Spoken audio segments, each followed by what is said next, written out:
Sean bienvenidos todos. En esta ocasión hablaremos de convulsiones y epilepsias. Bueno, primeramente iniciaremos sobre lo que son las definiciones generales. Tenemos lo que es el término de convulsión, que se define como un proceso paroxístico producido por una descarga normal excesiva o una actividad neuronal sincrónica a nivel del cerebro. También tenemos lo que es el término de epilepsia, el cual se define como un trastorno en el que la persona tiene convulsiones o crisis recurrentes debido a un proceso crónico subyacente. Por otra parte, tenemos lo que es crisis epiléptica, que es el resultado clínico, sintomatológico y signos transitorios de una descarga brusca que es caracterizada por su intensidad o por su hipersincronía de un grupo neuronal a nivel del cerebro. Tenemos lo que son las tipos de crisis. Tenemos crisis provocada, crisis precipitada y crisis refleja. En la crisis provocada prácticamente es cuando hay una relación temporal inmediata con una agresión aguda del cerebro, donde podemos encontrar traumatismos, proceso infeccioso como encefalitis, anoxia o trastorno tóxico metabólico agudo.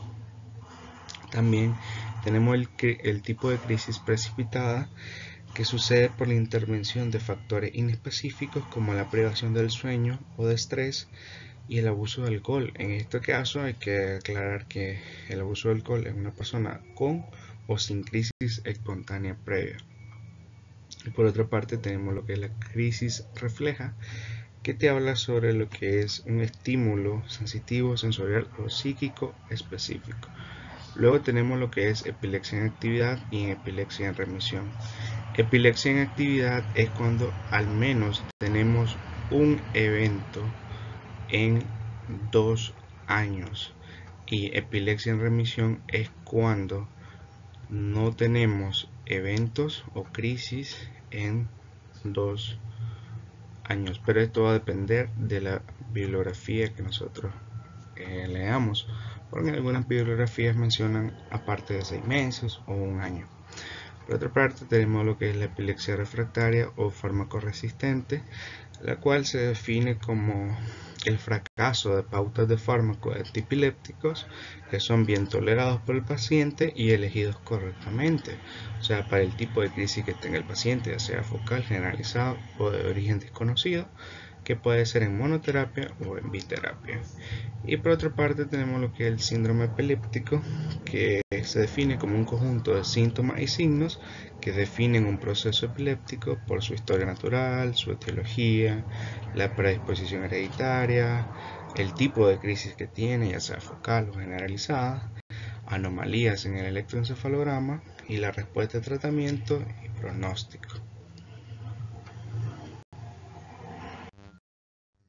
Bueno, hablando sobre lo que es la etiología de las epilepsias, tenemos que pueden ser hereditarias por epilepsias genéticamente determinadas, pueden ser congénitas, igual pueden ser hereditarias o pueden ser adquiridas, donde generalmente son displasias cerebrales, malformaciones vasculares, síndromes neurocutáneos, por ejemplo la neurofibromatosis, la tipo 1, la más frecuente. Después tenemos lo que es la esclerosis tuberosa, que sí se puede dar. Tenemos lo que son las anomalías cromosómicas, como lo que es la trisomía 21, que es el síndrome de Down, o la elección en el cromosoma 15, por ejemplo, que es el síndrome de Angelman. También tenemos lo que son las epilepsias mioclónicas progresivas, entre otras, hablando de lo que es la etiología congénita. En las adquiridas, pues mayormente son por traumatismos, por lesiones postquirúrgicas, postinfecciosas, también te pueden dar por infarto o hemorragias cerebrales, por tumores, enfermedades degenerativas, por lo que mayormente se conoce como la enfermedad de Alzheimer, la más frecuente, y por un trastorno tóxico que puede ser por el uso de alcohol y drogas. También tenemos lo que son las causas comunes por una crisis asintomática, en el cual tenemos lo que son los factores de riesgo para producir crisis agudas, en el cual tenemos lo que son traumatismos craneales, el ictus, trastornos infecciosos como lo que es el proceso de encefalitis, trastornos tóxicos metabólicos. Por ejemplo, si hablamos de tóxicos, uso de alcohol, la abstinencia alcohólica, las benzodiazepinas.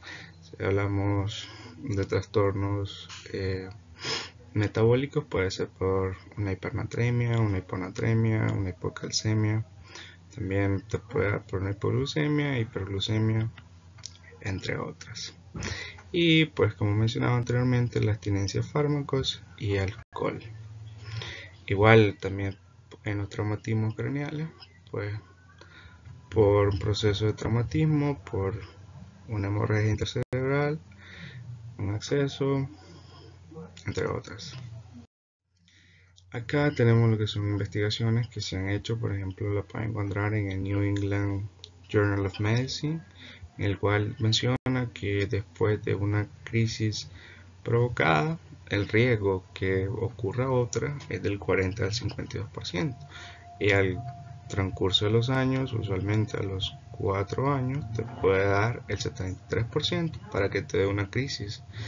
También tenemos este estudio en epilepsia en el 2009, en el cual menciona que un paciente con una crisis posterior a un daño cerebral, a un evento cerebrovascular, a un proceso infeccioso, tiene el mismo riesgo que dos crisis no provocadas. Bueno, hablando sobre la clasificación de la epilepsia, nos hacemos de la ILAE 2017, la última revisión, donde la clasifica como crisis focal, crisis generalizadas y causa desconocida. Primeramente nos enfocaremos en la crisis focal, que puede ser con alteración de la conciencia o sin alteración de la conciencia. Puede ser de inicio motor o no motor. Si es de inicio motor, pueden dar manifestaciones atónicas, clónicas, espasmos epilépticos, crisis mioclónica o tónica. Y si es de origen no motor, puede ser automatismos, signos cognitivos, emocionales o sensoriales.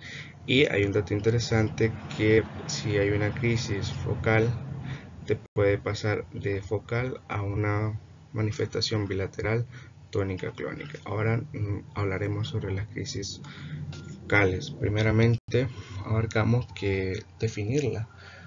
Las convulsiones focales o crisis focales se originan a partir de una red neuronal, ya sea localizada y circunscrita a una región cerebral, o de distribución más amplia pero dentro del mismo hemisferio. Ahora tenemos la sintomatología de las crisis epilépticas focales según su origen. Por ejemplo, si nosotros tenemos una lesión a nivel del lóbulo frontal, tenemos los siguientes síntomas: desviación conjugada de los ojos, contracción tónica postural del brazo, vocalización simple, enuresis, ausencia sin automatismo, comienzo y fin brusco, movimientos repetitivos complejos de tronco, brazo y pierna. Si tenemos una afectación de área motora primaria, podemos tener contracción tónica o sacudidas clónicas del hemicuerpo contralateral con o sin marcha jacksoniana. Sin disminución de la conciencia, tenemos detención del lenguaje, vocalización simple y disfasia. Si tenemos una lesión a nivel del área sensitiva primaria y lóbulo parietal, podemos tener parestesia, dolor, alusiones somastésicas en el hemicuerpo contralateral con o sin propagación de marcha jacksoniana, ilusiones de movimiento, vértigo, alucinaciones visuales elaboradas. Si tenemos una afectación focal a nivel del lóbulo occipital, podemos tener alucinaciones visuales elementales como luces, chispas o complejas. También podemos tener distorsiones visuales del objeto y desviación conjugada de los ojos. Si tenemos una lesión a nivel del lóbulo temporal del complejo amígdalo hipocámpico, podemos tener sensación indefinible, alucinaciones olfatorias, digestivo-gustativas, detención y fijación de la mirada y toda actividad, fenómenos disminésicos o pensamiento forzado, automatismos bucolinguofaringio o de las manos, postura distónica de la mano contralateral, descargas autómicas, que pueden ser estas descargas autómicas como enrojecimiento, palidez, sudoración, ruidos intestinales, confusión, amnesia y disfasias prolongadas. Y si tenemos una lesión a nivel de la corteza posterolateral, podemos tener alucinación auditiva simple o compleja, vértigos, movimientos faciales y signos vegetativos. También cabe mencionar que hay convulsiones focales sin alteración de la conciencia y convulsiones focales con alteración de la conciencia. También abarcar que comencemos con convulsiones focales sin alteración de la conciencia. Aparte de las localizaciones de lesiones focales que acabo de mencionar, también hay que destacar otras características de las crisis focales motoras. Primero, que algunos pacientes sienten movimientos anormales que comienzan en una región muy restringida, como los dedos de la mano, y avanzan de manera gradual, que puede ser durante unos segundos hasta minutos, hasta abarcar una gran parte de la extremidad. Este fenómeno fue descrito originalmente por Huggins Jackson y se conoce como la marcha jacksoniana, que representa el avance de la actividad convulsiva sobre una región cada vez más extensa de la corteza motora. La segunda característica es que después de la convulsión, algunos pacientes sufren una paresia focal o parálisis de TOT de la parte afectada durante varios minutos a horas. Y la tercera, que en raras ocasiones se pueden dar, son convulsiones que se prolongan de varias horas a días. Este tipo de epilepsia se puede denominar epilepsia parcial continua. A menudo es muy resistente al tratamiento médico. Las crisis focales también se pueden manifestar de forma de alteraciones sensoriales somáticas, como mencioné anteriormente, como parestesia, también de la visión, destellos luminosos, alucinaciones elaboradas. Si hablamos de equilibrio, pueden tener sensación de caída o vértigo, o de la función autonómica, enrojecimiento facial, sudoración, piloerección. Ahora hablaremos sobre lo que es crisis focales con alteración de la conciencia. Las crisis a menudo comienzan con un aura. Aura epiléptica se manifiestan como sensaciones extrañas de miedo o algún cambio inminente, de distanciamiento, de despersonalización, o ilusiones que los objetos se vuelven más pequeños, micropsia, o más grandes, que se denomina macropsia, que estos son eventos subjetivos no observables por terceros. Después que se da lo que es el aura, viene un proceso de inicio de la fase ictal, que consiste en un interrumpimiento brusco de la actividad del paciente, que se queda inmóvil y con la mirada perdida, lo que esto marca el inicio del periodo de merma de la conciencia. La inmovilidad del paciente se va a acompañar de automatismos. Los automatismos son conductas automáticas involuntarias que comprenden un gran número de manifestaciones. Por ejemplo, los pacientes tienen movimientos de masticación, chupeteo con los labios, deglución, tienden a coger cosas o comportamientos más elaborados, como por ejemplo la expresión de risa o de tristeza, o también los pacientes se comienzan a quitar la ropa o se echan a correr.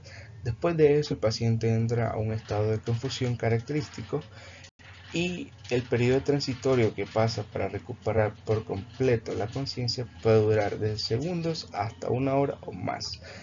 Hay que tener en cuenta una exploración inmediata posterior a la convulsión, que puede mostrar una amnesia anterograda o deficiencias neurológicas transitorias como afasia, negligencia hemicorporal o pérdida visual, causada por una inhibición posictal de las regiones corticales más afectadas de la convulsión.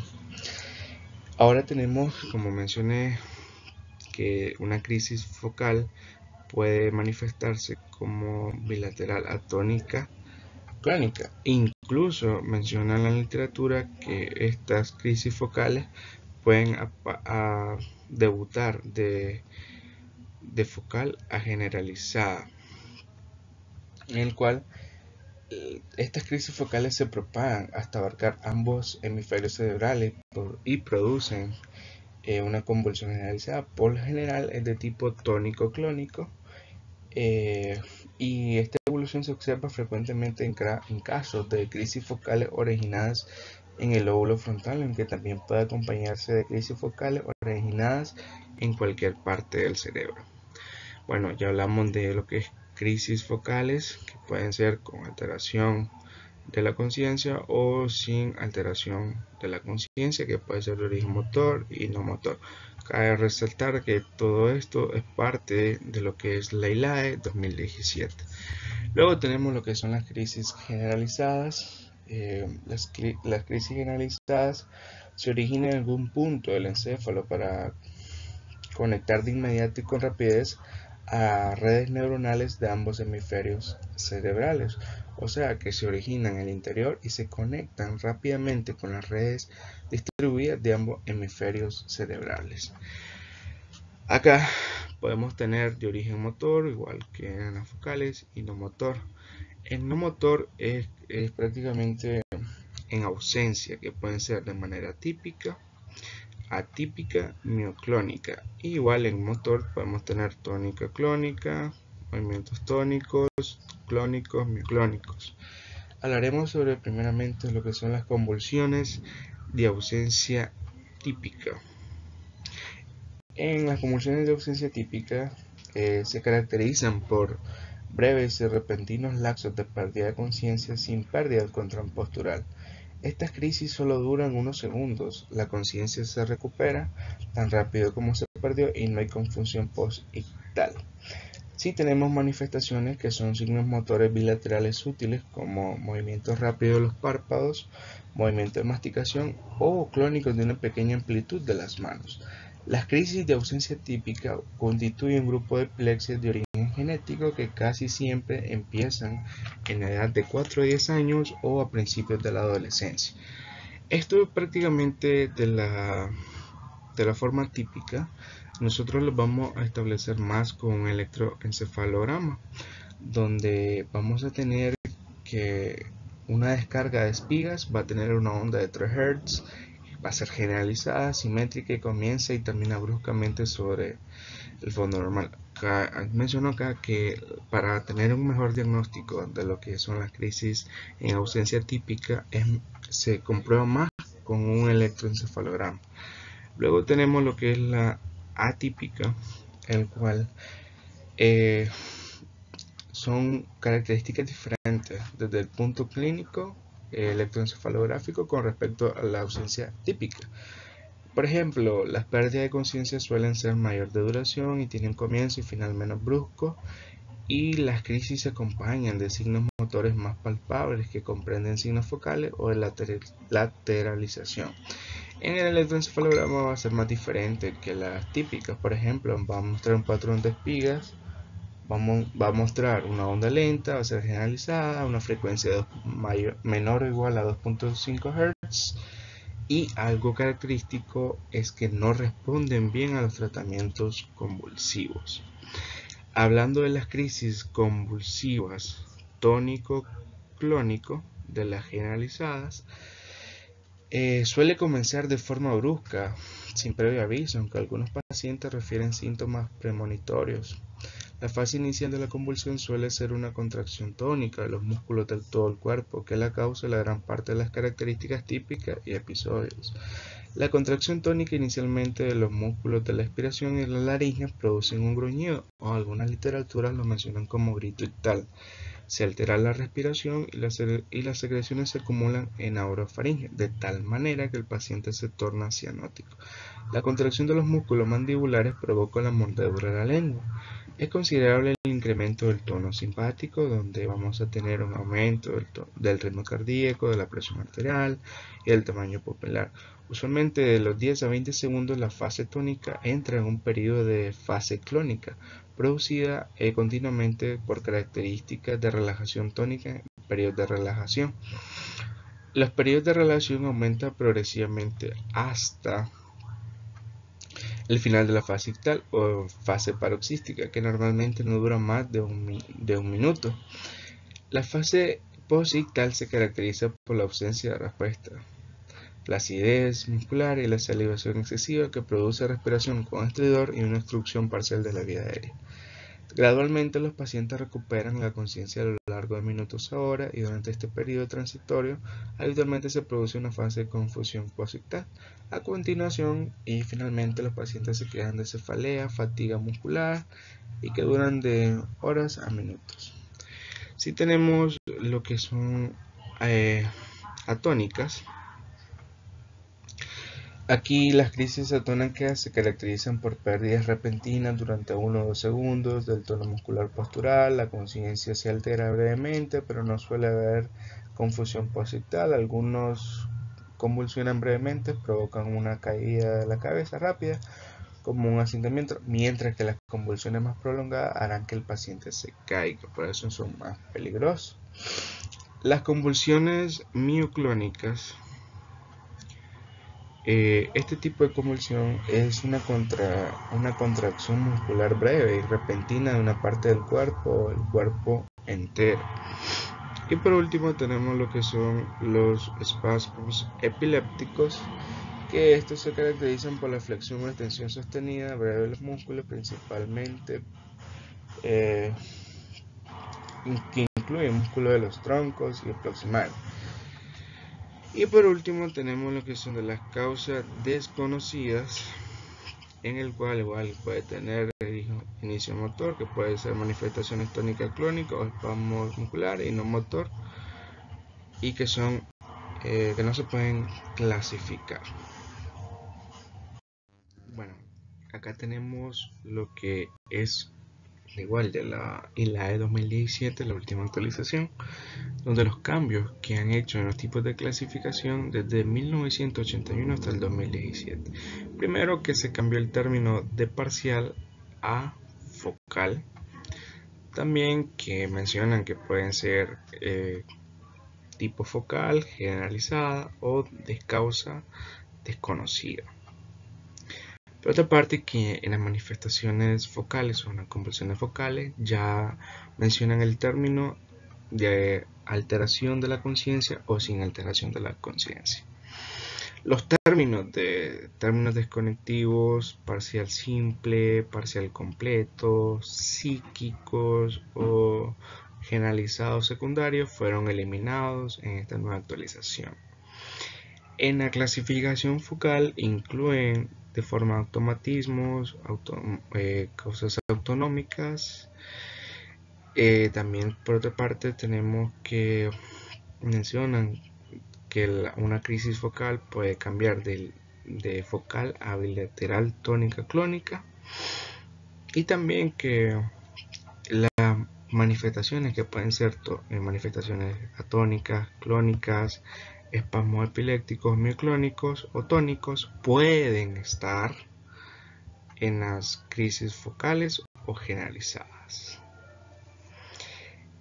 Y en la clasificación de convulsiones generalizadas incluyen las ausencias que pueden ser típicas o atípicas, y también mencionan lo que son causas mioclónicas, tónicas, clónicas o mioclónica tónica y los espasmos epilépticos. Estos son los cambios que ocurrieron en la ILAE 2017, que es la última actualización. Luego tenemos lo que son los síndromes epilépticos frecuentes. Estos fueron síndromes electroclínicos y otras epilepsias agrupadas por la ILAE 2010. Primero iniciamos con lo que es la epilepsia mioclónica juvenil, donde un trastorno epiléptico generalizado por causa desconocida que aparece al inicio de la adolescencia y se caracteriza por sacudidas mioclónicas bilaterales, únicas y repetitivas. Las crisis mioclónicas son más frecuentes por la mañana después de despertar y en ocasiones son desencadenadas por la privación del sueño. La conciencia no se altera a menos que existan mioclonías que son intensas. Muchos pacientes presentan también convulsiones generalizadas tónicas clónicas y hasta un 33% logran debutar como una crisis en ausencia generalizada. Luego tenemos lo que es el síndrome de Lennox-Gastaut, que prácticamente afecta a niños y se caracteriza por una triada. Primero, múltiples tipos de crisis que pueden ser convulsiones generalizadas tónicas clónicas, crisis atónicas y ausencia atípica. El otro parámetro es que hay descarga de espigas y ondas lentas menos de 3 Hz y otras anomalías en el electroencefalograma. Y por último tenemos una alteración de la función cognitiva en gran parte de los casos, aunque no todos. Este síndrome se asocia a enfermedad o disfunción del sistema nervioso central por diferentes causas, por ejemplo, anomalías del desarrollo, hipoxia o isquemia perinatal, traumatismo, infección y otras lesiones adquiridas. También tenemos lo que es el síndrome de epilepsia del lóbulo temporal mesial, donde es un síndrome más frecuente que se acompaña por crisis focales con alteración de la conciencia y es un ejemplo de un síndrome epiléptico con signos clínicos, electroencefalográficos y patológicos característicos. También tenemos que la identificación de estos síndromes es importante debido a que suele ser resistente al tratamiento anticonvulsivo, pero responde bien a la terapia. Hablando sobre lo que es el síndrome de epilepsia del lóbulo temporal mesial, primeramente tenemos que tener los antecedentes, que son antecedentes de convulsiones febriles, antecedentes familiares de epilepsia, es un comienzo precoz, las convulsiones pueden remitir y reaparecer, las convulsiones suelen ser intratables. Observaciones clínicas de este síndrome es que el aura frecuente, el paciente queda inmóvil y con la mirada perdida, hay automatismos complejos, desorientación posictal y pérdida de memoria. Y por último, datos de laboratorio. En el electroencefalograma tenemos puntas unilaterales o bilaterales en la región temporal anterior. Y por último, si hablamos de una resonancia magnética, tenemos un hipocampo reducido con aumento de señales ponderadas. Y vamos a tener una afectación del lóbulo temporal pequeño y un asta temporal agrandada.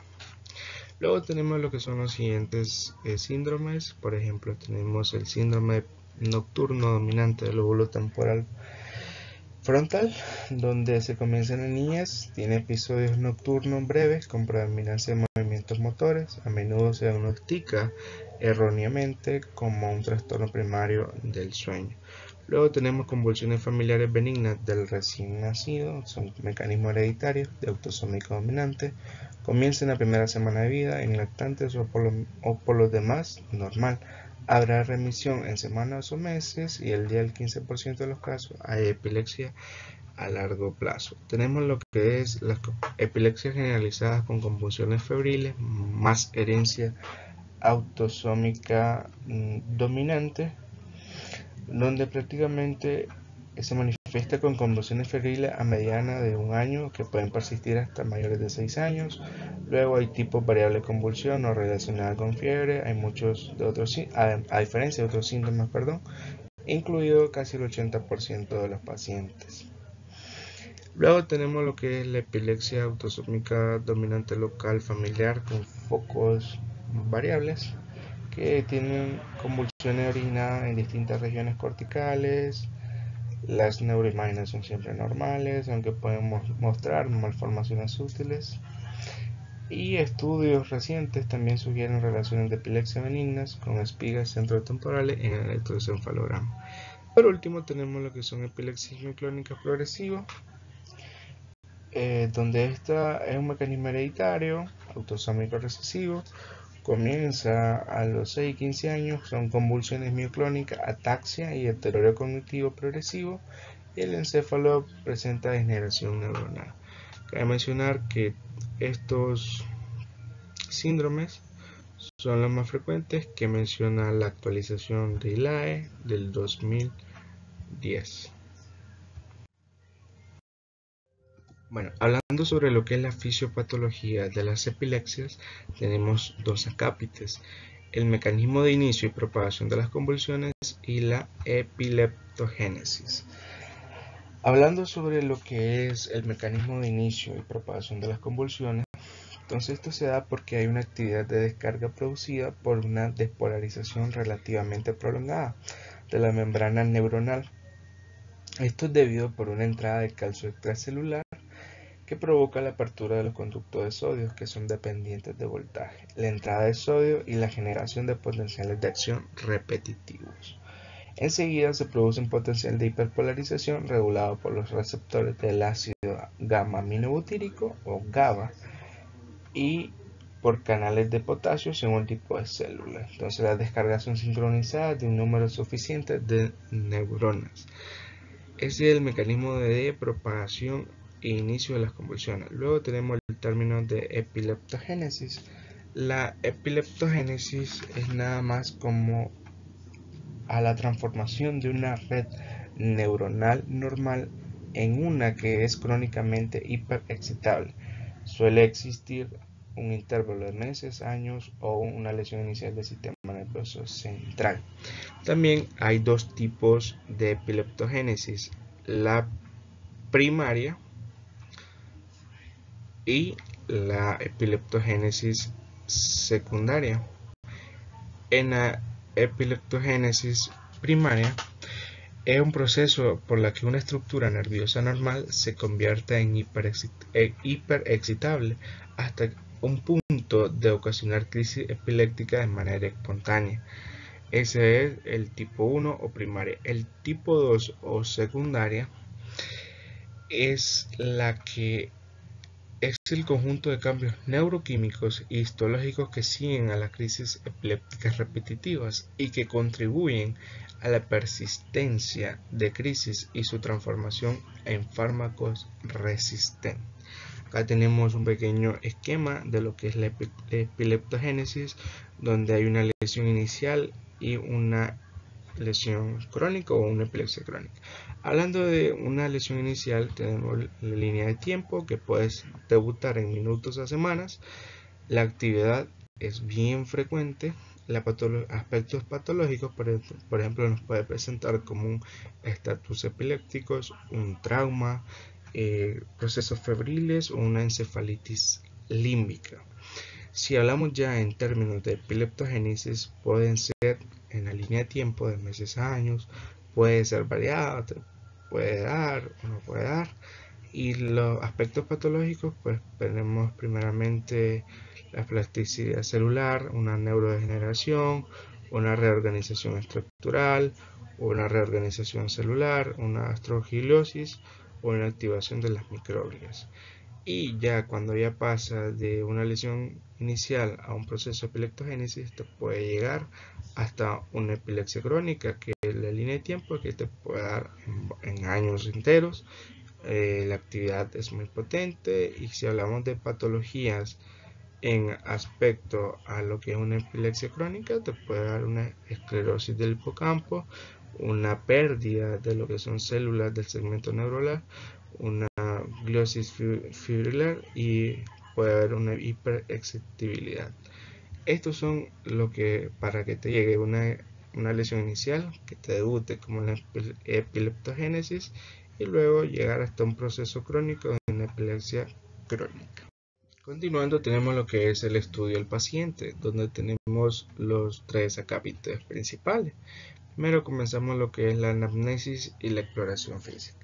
El objetivo primario o principal es saber si el episodio se trata realmente de una convulsión, de tal manera que es necesario hacer una anamnesis detallada, ya que en muchos de los diagnósticos de la convulsión se basa en la sintomatología.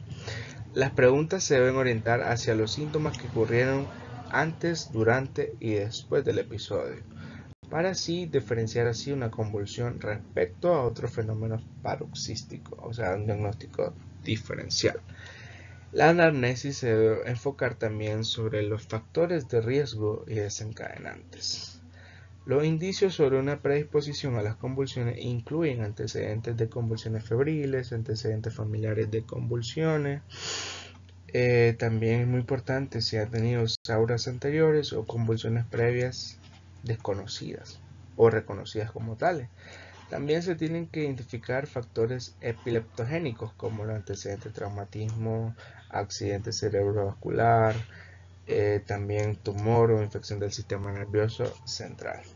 También importante identificar los factores desencadenantes como la privación del sueño, las enfermedades sistémicas, trastornos hidroelectrolíticos o metabólicos, las infecciones agudas, los fármacos que disminuyen el umbral convulsivo, el consumo de drogas o alcohol. La exploración física generalmente comprende la búsqueda de signos de infección o enfermedades sistémicas. Por ejemplo, el examen cuidadoso de piel puede revelar lo que son los signos de trastornos neurocutáneos como esclerosis tuberosa o neurofibromatosis o una enfermedad hepática o renal crónica. Se realiza una exploración neurológica completa en todos los pacientes con énfasis en la búsqueda de signos de lesión cerebral, hemisférica. Por ejemplo, un estudio minucioso del estado mental que abarca memoria, lenguaje y pensamiento abstracto puede sugerir la presencia de lesiones a nivel de los lóbulos parietales, temporales o la parte anterior del frontal. La exploración de los campos visuales ayudará a detectar lesiones del nervio óptico y los lóbulos occipital. Las pruebas de función motora como desviación de pronación, reflejos tendinosos profundos, marcha y coordinación, y también la fuerza muscular pueden sugerir la presencia de lesiones en la corteza motora. Y la exploración de la sensibilidad cortical, por ejemplo, la estimulación doble simultánea puede detectar lesiones de la corteza parietal. Luego, en las pruebas del laboratorio, pues los análisis de rutina están indicados para identificar las causas metabólicas más frecuentes de convulsión, como lo son alteraciones electrolíticas, glucosa, calcio, enfermedad hepática o renal. También en pacientes que son determinados grupos de riesgo se debe realizar un análisis toxicológico en sangre, sobre todo los que no se ha identificado ningún factor desencadenante. La punción lumbar está indicada si existe alguna sospecha de meningitis o encefalitis y es obligatoria en pacientes infectados por VIH, incluso en ausencia de síntomas o signos sugestivos de infección. Las pruebas para anticuerpos en suero y en líquido cefalorraquídeo, el LCR, deben considerarse en pacientes que padecen de una forma agresiva de epilepsia acompañada de otras anormalidades como síntomas psiquiátricos o trastornos cognitivos. Y el estudio de electroencefalograma, pues para hacer un diagnóstico más específico y clasificar los tipos de convulsiones, ya focal, generalizada o de ausencia de causa desconocida. Diagnósticos diferenciales, primeramente tenemos los más principales. Por ejemplo, tenemos dos. El primero sería el síncope, porque los pacientes que han sufrido un síncope suelen describirse una transición entre el estado normal de conciencia y la pérdida de conocimiento, que son muy estereotípicas, que comprenden una debilidad, sudoración y náuseas y visión en túnel, sufriendo a continuación una pérdida de conocimiento relativamente breve. La cefalea o la incontinencia suelen sugerir una convulsión, pero algunas veces también tiene que ser acompañado de un síntoma.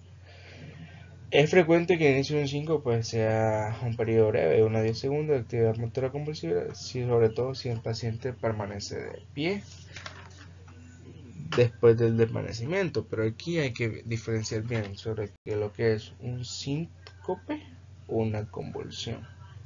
Porque sabemos que en las convulsiones es característico la presencia de un aura, cianosis, pérdida de conciencia, manifestaciones motoras que duran más de 30 segundos hasta un minuto, desorientación posictal, dolores musculares y somnolencia. Por eso hay que hacer un diagnóstico diferencial entre un síncope y una convulsión. Luego el segundo sería las convulsiones psicógenas, que son comportamientos de naturaleza no epiléptica que simulan convulsiones y que forman parte de una reacción de convulsión causada por estrés psicológico. Por ejemplo, ¿cómo detectarlas? Ciertos comportamientos como giros de la cabeza de lado a lado, movimientos amplios, simétricos, sacudidas de las extremidades, movimientos de agitación de los miembros sin pérdida de conocimiento y los movimientos de empuje con la pelvis se asocian más frecuentes a causa psicógena. Pueden ser que te puedan confundir, pero hay que diferenciar bien entre una psicógena y una convulsión.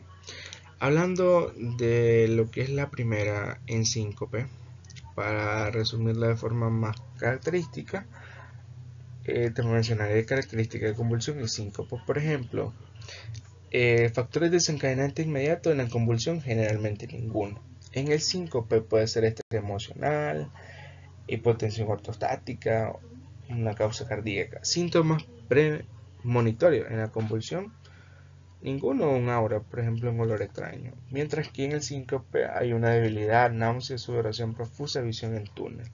Postural al comienzo, en las convulsiones variable y en el síncope generalmente erecta. Transición de la conciencia en la convulsión suele ser inmediata, mientras que en el síncope puede ser gradual durante segundos. Duración de la pérdida de conocimiento, sí, en convulsiones minutos y en síncope segundos. Duración de los movimientos tónico-clónicos en las convulsiones pueden pueden ser de 30 a 60 segundos y en el síncope nunca más de 15 segundos. Aspecto de la cara durante el episodio: en la convulsión puede ser cianosis o espuma por la boca, y en el síncope palidez, desorientación y somnolencia posterior, en la convulsión muchos minutos a horas, y en el síncope menos de 5 minutos. Dolores musculares posteriores en la convulsión pueden ser frecuentes, mientras que en el síncope algunas veces, mordedura en la lengua en las convulsiones algunas veces, y en el síncope raras veces. Y cefalea, pues convulsiones algunas veces, y en el síncope raras veces. Y finalmente tenemos el tratamiento. Primero tenemos que tener cuidado sobre los procesos subyacentes. ¿Qué quiere decir eso? Por ejemplo, si tenemos un trastorno metabólico, como una anomalía de electrolitos o de glucosa sérica, el tratamiento se tiene que dirigir a revertir el problema metabólico y a prevenir su recurrencia. Generalmente entonces no tenemos que utilizar antiepilépticos, excepto si el trastorno metabólico no se puede corregir rápidamente y el paciente entra en riesgo de sufrir más convulsión. Entonces primero tenemos que, si el paciente tiene un proceso subyacente, no tenemos que ir deprisa a administrar antiepiléptico. Tenemos que revertir el efecto de la causa subyacente, y si después de revertir ese efecto continúa con convulsiones, pues ya sería la administración de antiepiléptico. Ok, el tratamiento con antiepiléptico pues se basa en esto: cuándo iniciar, qué tipo de antiepiléptico vamos a utilizar, la suspensión y el tratamiento de epilepsia resistente. ¿Cuándo iniciar el tratamiento antiepiléptico? Este se debe comenzar en todo paciente con crisis recurrentes de causa desconocida o con origen desconocido. Los pacientes también que hayan sufrido una sola convulsión deben ser tratados si esta se debe a una lesión ya identificada como un tumor, una infección o un traumatismo del sistema nervioso central. Por otra parte, el riesgo de recurrencia en pacientes con una convulsión aparentemente no provocada o de forma idiopática es incierto, porque hay estimaciones que del 31 al 71% de los primeros 12 meses hasta la primera convulsión. Pero tenemos que tener los factores de riesgo que se asocian a una convulsión recurrente y que están admitidos de forma general. 1. Una exploración neurológica normal. 2. Una convulsión que presenta un estado epiléptico. 3. Una parálisis posictal de TOT. 4. Antecedentes familiares con convulsión. Y 5. Un electroencefalograma anormal. Con esos 5 parámetros nosotros tenemos que ver el inicio de tratamiento antiepiléptico. La selección de antiepiléptico varía en cuanto al Ministerio de Salud de cada país, pero usualmente tenemos la que es la FDA, que controla el regulamiento de los fármacos, donde menciona la selección de antiepilépticos para convulsiones focales. Por ahora la FDA menciona las carbamazepina como fármaco relacionado con la oxocarbazepina, la lamotrigina, el fenilantoína y la levetiracetam, que son los fármacos indicados especialmente para convulsiones focales. También para convulsiones generalizadas, la FDA hoy en día menciona la lamotrigina, el ácido valproico y la levetiracetam, que son como mejor opción para el tratamiento de convulsiones generalizadas. Resumiendo, por ejemplo, tenemos lo que es la selección de antiepilépticos. Por ejemplo, si tenemos una crisis tónica clónica generalizada primaria, la primera elección, la lamotrigina o ácido valproico. Alternativas tenemos el fenilantoína, la carbamazepina, el fenobarbital. Si tenemos crisis focales, la primera opción es la carbamazepina, fenilantoína y la lamotrigina. Alternativas tenemos el ácido valproico, la gabapentina y el fenobarbital. Crisis de ausencia tenemos el ácido valproico, la lamotrigina como primera elección y alternativas las clonazepam. Crisis típicas de ausencias mioclónicas tónicas, el ácido valproico, la lamotrigina como primera opción y alternativas la clonazepam, el formodato, entre otras.